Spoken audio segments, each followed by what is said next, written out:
This might sound controversial, but if your fat loss plan starts with just cutting calories, you're setting yourself up for failure. Because the moment you make fat loss all about tracking numbers and nothing else, you ignore the foundation of healthy habits that will actually help you keep the weight off long term. And the goal isn't to lose weight just to put it back on, right? It's to lose weight and keep it off for the rest of your life. Because the truth is, most people don't have a hard time losing weight. They have a hard time keeping it off for the rest of their life. Now, before we get into it, if you have goals around losing body fat, building muscle, and improving your health in a sustainable way, go down to the description and download our ebook. It'll help you out a ton. Let's get right into it. Let's start off by talking about the biggest issue, and that is that most people who try to lose weight actually do lose weight. I'm sure you were thinking I was going to say they don't, but they do. The issue is that they struggle to keep it off long term. And there's some pretty staggering statistics here. Up to 66% of people who lose weight, and this is considered a significant amount of weight, meaning at least 10% of their total body weight. So if I weigh 200 pounds, that's losing at least 20 pounds. They regain all of that weight within 1 year. Again, 66% or 2/3 regain all the weight within 1 year. And 80% of people regain all of the weight, if not more, within 5 years. That means that only 10 to 20% of people successfully lose weight and keep it off. I don't know about you, but that's not a high percentage whatsoever, right? So the issue is not losing weight, it's maintaining weight. And the thing is that you can rely on motivation and willpower in the short term, but motivation and willpower don't let you stay consistent for the rest of your life, right? We all lose motivation, we all lose willpower. So it's not about being motivated or disciplined, it's about the systems, the things you actually do to lose weight, right? So the key message here is that if the method you use to lose weight isn't something that you can stick to long term, you are inevitably, eventually going to regain the weight. Because if you lose weight doing something and then you stop doing that thing and you go back to your previous behaviors, what happens? You just gain the weight back. Because weight loss or your health and your body composition are simply a delayed reflection of your daily behaviors. So again, the big problem here is that the approach that people use to lose weight is off. Most people start with slashing their calories. They know they need to reduce calories, so they just start eating less. They hyperfixate on their body weight as like the primary metric that they're looking at to measure their progress, stepping on the scale every day. And these things make sense because these things do matter for progress, right? You do need to reduce your calories. You do need to reduce your body weight if you're trying to lose weight, but they do not place any emphasis on sustainability, right? On the actual habits that you need to develop and stick to see long-term results. So again, the goal here is lifestyle modification to live a healthier lifestyle that supports your goals. Most people rely on willpower. It's not about willpower. It's about developing the right habits because habits are automatic, right? From my perspective, the goal, and I know people have a weight loss goal, but the emphasis and the hyperfixation shouldn't be on your calories and your weight. It should be on living a healthier lifestyle and developing healthy habits, and weight loss occurs as a byproduct of living a healthier lifestyle, right? So the issue is that from a theoretical perspective, people understand this. And a lot of people even try to develop healthy habits. But even when they're building those healthy habits, they still obsess over the scale. They're still outcome-oriented instead of process-oriented. Outcome-oriented simply means that you're hyper-fixated on the outcome, the goal, the weight on the scale. You step on it every day, and if it's not moving in the right direction every day, you get upset. If you go over your calories by 100 calories, you get upset. When the goal is we should be process-oriented, we should be measuring our success by how consistent we are with the process, with the habits and behaviors that we're trying to develop, independent of whether or not you progress towards a particular weight loss goal on a daily basis, right? So again, when you only judge progress by your weight, instead of the behaviors that drive change, you are setting yourself up for success. I should say for failure, right? And the truth is, as I mentioned earlier, weight loss, changes in your body should occur as a byproduct of living a healthier lifestyle, not the other way around. The goal isn't to lose weight. The goal is to live a healthier lifestyle, and we'll lose weight as a byproduct of living a healthier lifestyle. Hopefully that makes sense. So what's the solution? Well, the solution is to focus on developing a healthy and solid foundation first. And I like to use the analogy here of building a house because I think it really paints the picture. When you build a house, you don't start with the walls and the roof and then all the decorations and all the ancillary things that you want to do to your house, right? It starts with laying the foundation. You need to lay the foundation. You need to drill into the ground. I don't know how you build a house, but I know that you need to build the foundation first. Because without the foundation of the house, what happens? The house is just going to crumble and fall. So the foundation supports the rest of the house. It's the same with your fat loss plan, right? You need to build the foundation of a healthy diet, of a consistent exercise routine, of living a healthy lifestyle, managing stress, sleeping well, right? These things are the foundation that then you can build upon and really double down on fat loss. So instead of focusing on fat loss first and just cutting your calories and weighing yourself and doing more cardio and doing everything possible to lose weight, initially the goal is really to lay the foundation and develop the healthy habits independent of whether or not you're losing weight. And I know you're listening to this and you're like, man, but I really want to lose weight. I know. And this is for sure a slower approach. You're not going to lose 10 pounds in the first month. But I would encourage you to reframe the way you're thinking about weight loss, because I'm sure your goal isn't just to lose weight. It's to lose weight and actually keep it off for the rest of your life. And this approach ensures the latter. It ensures that the way you lose weight is sustainable and feels easy, so that when you lose the weight, you don't regain it. So laying the foundation initially is incredibly, incredibly important. All right. And what I want to do is explain for a couple of minutes here why cutting calories initially, or just focusing on your calories, or just focusing on the outcomes, actually goes against developing a healthy foundation and makes it more difficult to develop a healthy foundation. Right? So essentially your results crumble. You regain weight. So first and foremost, only focusing on reducing calories and the scale weight results in the following things. 1, an increase in hunger hormones, particularly ghrelin, for example, GLP-1, a reduction in leptin, which makes it harder to stick to your diet. Because if you're not focusing on healthy habits, you're probably just eating the same types of food. You're just eating less of them. So now you're eating less food volume overall, and now you feel hungry. So you have increased cravings, lower mood, lower willpower and discipline. I don't know about you, but I can't just fight hunger all the time. Right? In addition to that, only focusing on calories and the scale weight encourages overly restrictive and extreme dieting approaches. Why? Because you're doing anything possible to chase weight loss.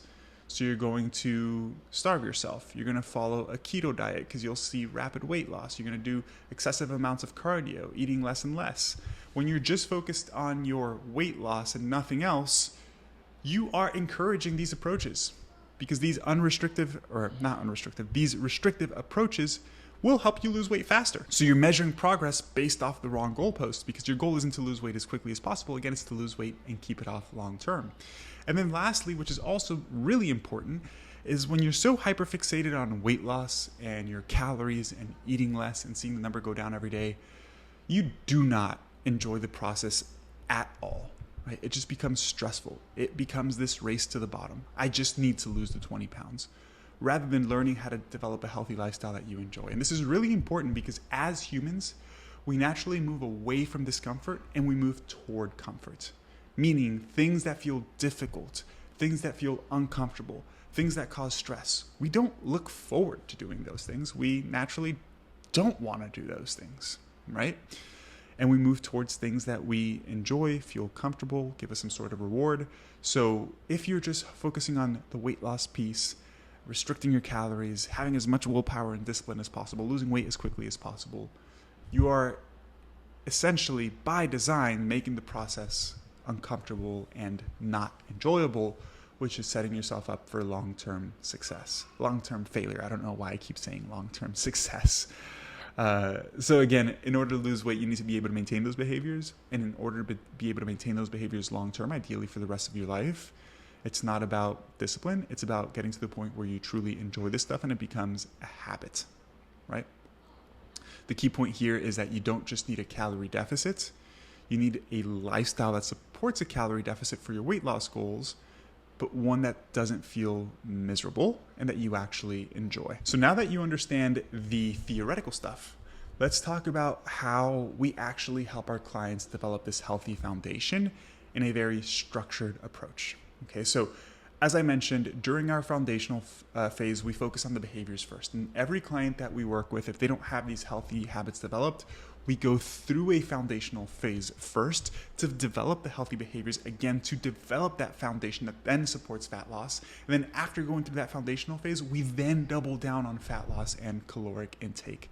So we start off by identifying 8 to 10 habits for our clients that really move the needle, right? Because it's not just about your protein or your calories or your steps. It's about everything, right? So typically when it comes to diet, things like eating whole foods, protein, etc., we really identify a good 8 to 10, sometimes 12 behaviors that a particular client needs to develop so that they have a solid foundation, which then they can build upon. But we don't throw everything at them at once, because in order to develop behaviors, you really want to focus on just 1 or 2 things until you nail those and then expanding upon those. So when we identify the list of behaviors that we need to work on with a client because they're missing, we then order them in terms of biggest to lowest impact, right? Like what is going to give you the biggest return on your investment? What is going to have the biggest benefit? And we start with those, and then we proceed. And we start with just 1 or 2 habits to ensure sustainability, right? And we do it in this fashion. We identify the habits that we're starting with. We put together a 12, sometimes 16-week plan to go through this foundational phase of what habits we're going to be working on a weekly basis. We identify the 1 or 2 that we're going to start with. And then it starts with education, right? One thing I'm big on is, as I'm sure you know, is education, because I'm sure you've heard the phrase, like, if you give a man a fish, you feed him for a day. If you teach him how to fish, you feed him for life. Most people just follow plans blindly, aka they're being given fish. They're not actually they're not actually learning how to fish. They don't know why they're doing what they're doing. So with all of the behaviors, we actually educate our clients on why the behavior matters, how does that habit actually contribute to their goals, how to modify the particular behavior if they hit a plateau, how to incorporate it easier into their lifestyle. So they feel like they're actually learning along the way, and they feel empowered and feel confident that they are doing the right things, right? We then help clients design their own plan to implement it. One thing we're big on is autonomy. You want to build autonomy, right? So we actually encourage our clients to develop their own plan of how they're going to be incorporating the habit into their life. So for example, let's say the first habit we're going to work on is protein. We educate our clients on the importance of protein. How much protein should you be consuming? How does protein contribute to your fat loss goals? Why is it important for muscle mass? How does muscle mass support your fat loss goals? And then we encourage them to determine their protein targets and then let us know what sorts of foods they're going to be eating and what quantities to make sure they actually hit their protein targets. So it builds autonomy. There is autonomy built into the process, right? So after we do that, we then create systems for tracking consistency with habits, because accountability is really important, right? So with our clients, we do everything inside of our app, and the coach can see whether the client is being consistent with their habits or not. If you're not working with a coach, you could have a habit tracker. There are a ton of apps. You could do it on pen and paper. I would encourage you to have somebody in your life, ideally, who's holding you accountable, and maybe, just maybe, consider investing in coaching. And I only say that as a joke, but not really a joke, because coaching is such a beneficial investment to help you achieve your health and fitness goals, though it is something that's important to you, because accountability is incredibly important. And it's hard to hold yourself accountable if you've been struggling with these behaviors, right? You can't really hold yourself accountable until they're truly habitual. Anyways, we help our clients create systems to track their habits, to ensure that they're staying consistent so that we can provide the accountability that's necessary. And then lastly, we build reward systems around the habits so the habits become second nature. As I mentioned earlier, as humans, we move towards things that feel rewarding and away from things that feel uncomfortable. One of the reasons why so many of us fall back to unhealthy behaviors or unhealthy habits is because we've built certain internal reward systems around those habits, right? Like if you eat to manage stress, the food itself is providing some stress relief. And we want to rewire that with a healthier habit, but part of that is creating a reward system around that healthier habit. It could be as simple as taking time to acknowledge that you're doing something healthy. It could be as simple as telling yourself you're going to buy yourself something small that you've wanted if you're consistent with a particular habit for a month. But really building in those reward systems helps you, one, acknowledge the fact that you've been consistent with a behavior. Two, it helps you solidify the behavior, be mindful around the things that you're doing. and make it more rewarding overall. Because one thing we do too often sometimes is that we focus on healthy behaviors, or we're doing things that are positive, but we never really take time to acknowledge those things or reward ourselves. And the acknowledgement and the reward is part of the process of actually making it habitual. Okay, so summarizing that, we identify 8 to 10 habits. We order them in terms of most important to least important. We start with just 1 or 2. We build upon them week after week. We educate our clients on the importance of the behaviors. We then help our clients design their own plan in terms of how they're going to implement it, because it builds autonomy.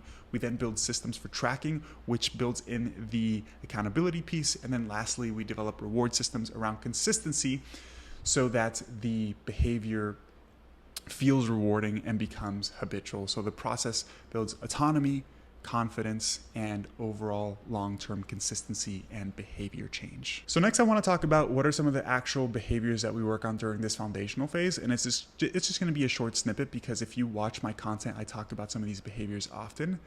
But some of the biggest ones include lifting weights regularly, obviously incredibly important, right? And you might be thinking like, well, I'm already lifting weights regularly.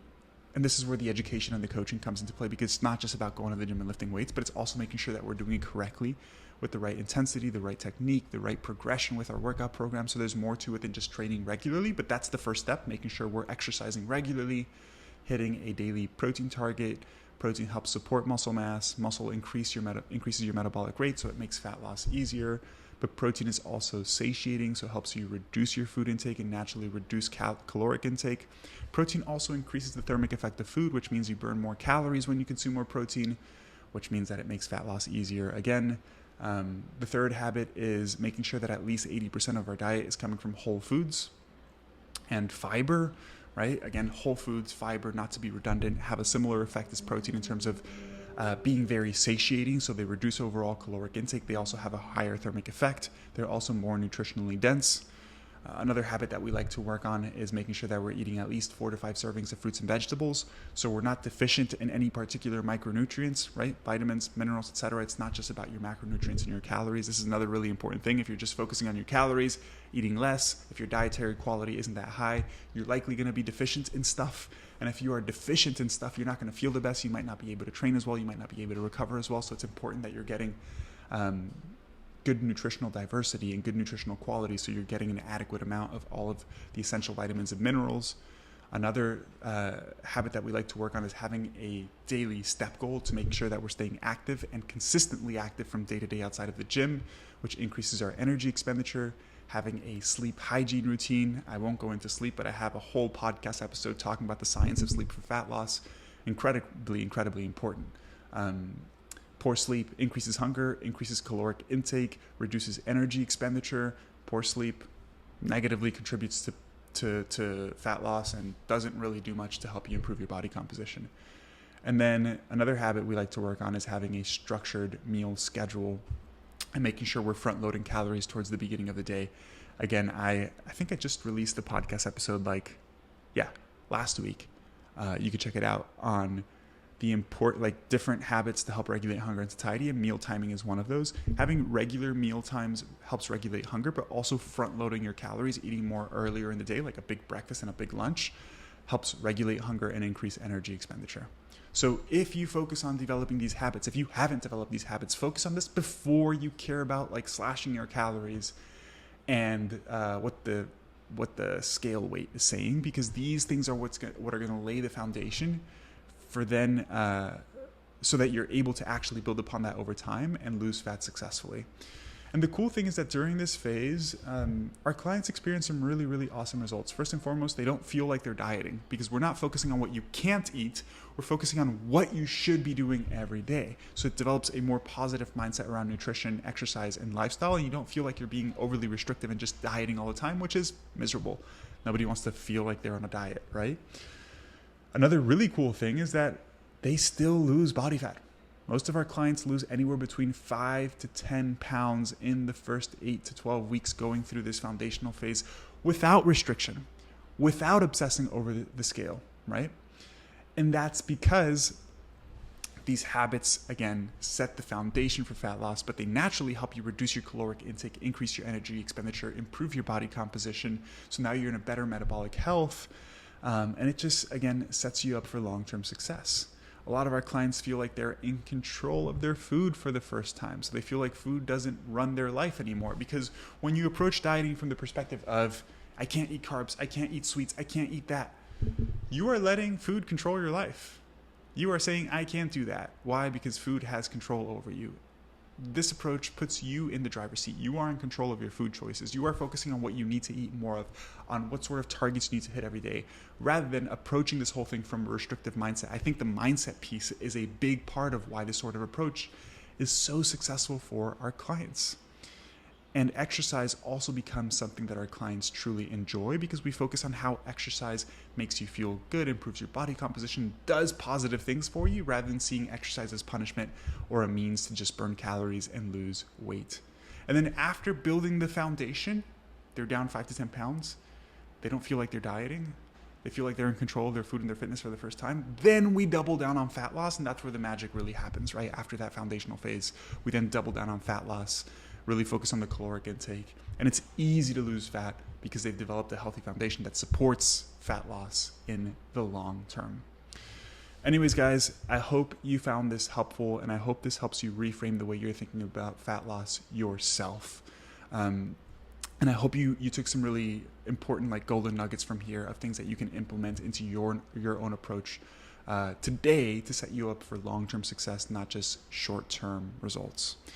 And if you are somebody who's been struggling with fat loss and you want to get some help and support with this stuff, it's nothing to be ashamed of. Like, a lot of the clients that we worked with tell us that they wish they reached out for help earlier. They just didn't, because they felt like they could do it on their own. And you might be able to do it on your own. I'm not saying you can't, but it might just take a lot longer, and it might be a lot more confusing and difficult. And having a coach who's supporting you, guiding you, cares about you, keeps you accountable, expedites the process so you can achieve your goals quicker, but also makes the process way more enjoyable so you don't feel miserable, and increases your likelihood of being able to stick to these behaviors long term, because you're doing it in a way that's actually healthy and sustainable. With that being said, if you found this episode valuable, again, take a second to rate and review the podcast. Helps me a ton. And if you have a friend who might be struggling with fat loss and you think they would benefit from this, go ahead and shoot it their way. Thank you for tuning in, and we'll catch up in next week's episode. Peace.